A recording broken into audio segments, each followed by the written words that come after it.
कौरवों ने पांडवों को परेशान करने में कोई कसर नहीं छोड़ा, किंतु पांडवों के भाग्य में सब कुछ लिखा था, तो समय समय पर सब कुछ मिलता रहा। एकदम खंडहर भूमि दी थी तो भी वहाँ बहुत अच्छा नगर बन गया। सभी भाइयों का विवाह भी हो गया, अच्छे पुत्र भी हो गए पूरा। तो एक बात याद रखना कि जीवन में यदि कोई कितना भी परेशान करने वाला आ जाए, हमारा जीवन धर्ममय है, हमारा नसीब अच्छा है, भाग्य अच्छा है, तो कोई रोक सकता नहीं। कोई चाहे कितनी भी अड़चन उत्पन्न करे, कितना ही उपद्रव या बाधाएं उत्पन्न करे, किंतु जिसके जीवन में धर्म है, जिसके जीवन में भगवान है और जिसके जीवन में पुण्य कर्म है, तो उनके जीवन में कभी अंधेरा नहीं हो सकता। मैं आज एक कविता आप लोगों को सुनाना चाहता हूँ कि पांडव लोग कह सकते हैं कौरवों को कि आप हमको कब तक रोक सकोगे? हम हमारे मार्ग पर जो जा रहे हैं, तो हमारी प्रगति में आप कब तक बाधाएं डालते रहोगे? कब तक हमको रोके रहोगे? वो बोल सकते हैं कि सूरज सा तेज नहीं मुझ में, सूरज सा तेज नहीं मुझ में, दीपक सा जलता देखोगे। किंतु हम दीपक तो है ही, सूरज नहीं तो दीपक तो है ही। सूरज सा तेज नहीं मुझ में, दीपक सा जलता देखोगे। अपनी हद रोशन करने से तुम मुझको कब तक रोकोगे? अपनी हद रोशन करने में, अपनी हद रोशन करने से तुम मुझको कब तक रोकोगे? हमारी जो हद है उसको रोशन करने में तुम हमको कब तक रोकोगे? क्योंकि हम भी कोई इच्छा लेकर आए हैं, हमारे भी कोई ख्वाब है, हमारी भी कोई तमन्ना होती है। मुट्ठी में कुछ सपने लेकर, जनमंगल स्वामी है ना, मुट्ठी में कुछ सपने लेकर भरकर जेबों में आशाएं, मुट्ठी में कुछ सपने लेकर भरकर जेबों में आशाएं, दिलों में है अरमान यही कुछ कर जाए, कुछ कर जाए। कुछ करने की हमको भी आशा है, हमको भी तमन्ना है। और एक बात पांडव लोग कौरवों से कह सकते हैं कि मैं उस माटी का वृक्ष नहीं, मैं उस माटी का वृक्ष नहीं जिसको नदियों ने सींचा है।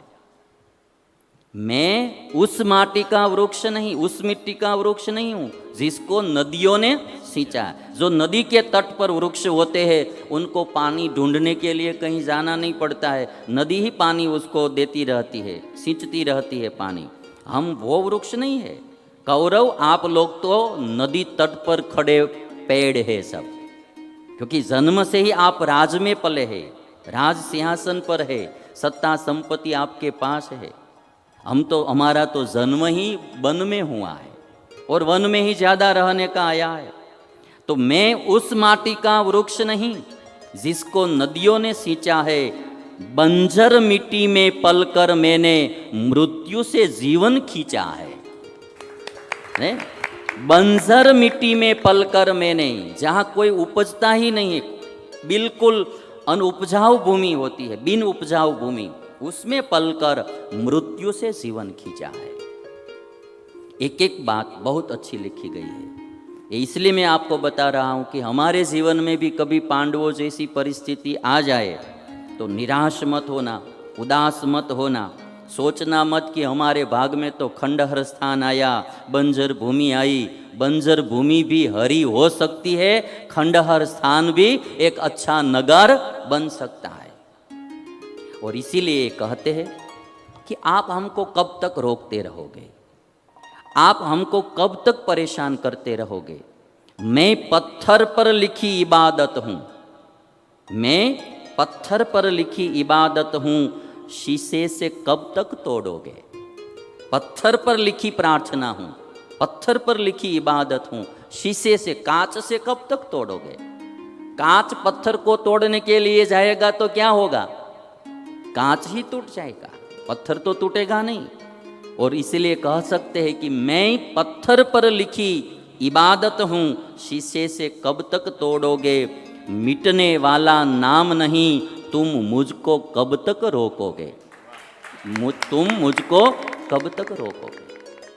अच्छी कविता, जिसकी भी कविता है बहुत अच्छी बनाई है उन्होंने। इस जग में जितने जुल्म नहीं उतने सहने की ताकत है। पांडव बोल सकते हैं, उनके जीवन में ये कविता एकदम बैठती है ना।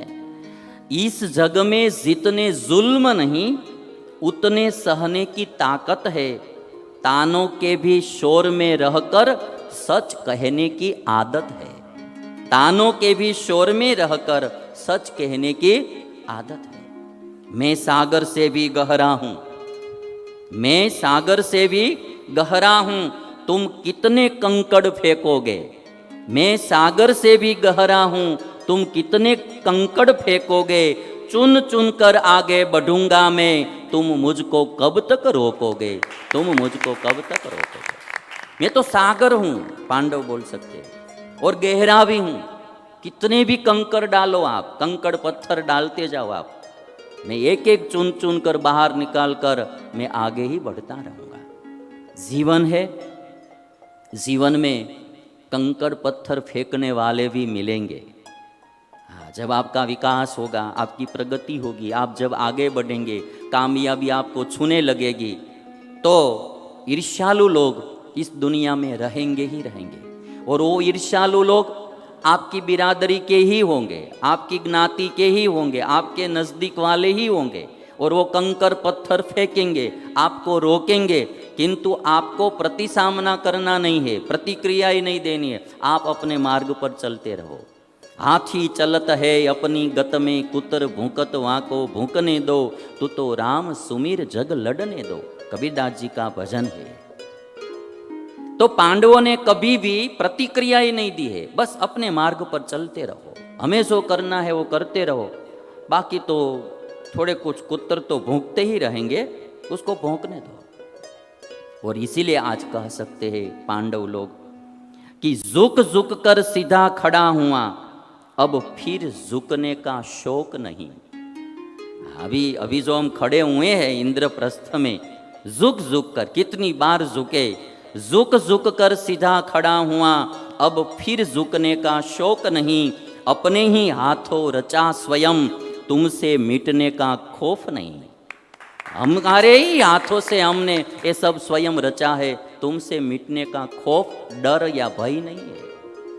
तुम हालतों की भट्ठी में जब जब भी मुझको झोंकोगे, तुम हालतों की भट्ठी में, ये थोड़े कुछ शब्दों तो शायद आपको भी समझ में आए न आए, किंतु फिर भी आप समझने लगे हैं, इसलिए मैं सब बोल रहा हूँ।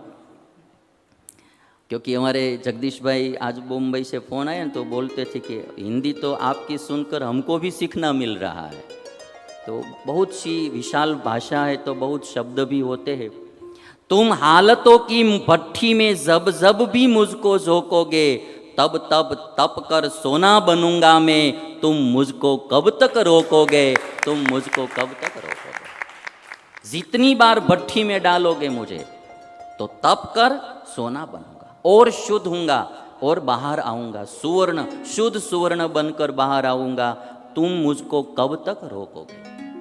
तो कभी भी जीवन में ऐसे लोग मिल जाए, कौरव जैसे, रोकने वाले, अड़चन उत्पन्न करने वाले या उपद्रव करने वाले, हमारे कार्य में बाधा डालने वाले, तो ऐसे लोगों से डरना नहीं है, हिम्मत हारना नहीं है, उदास होना नहीं है।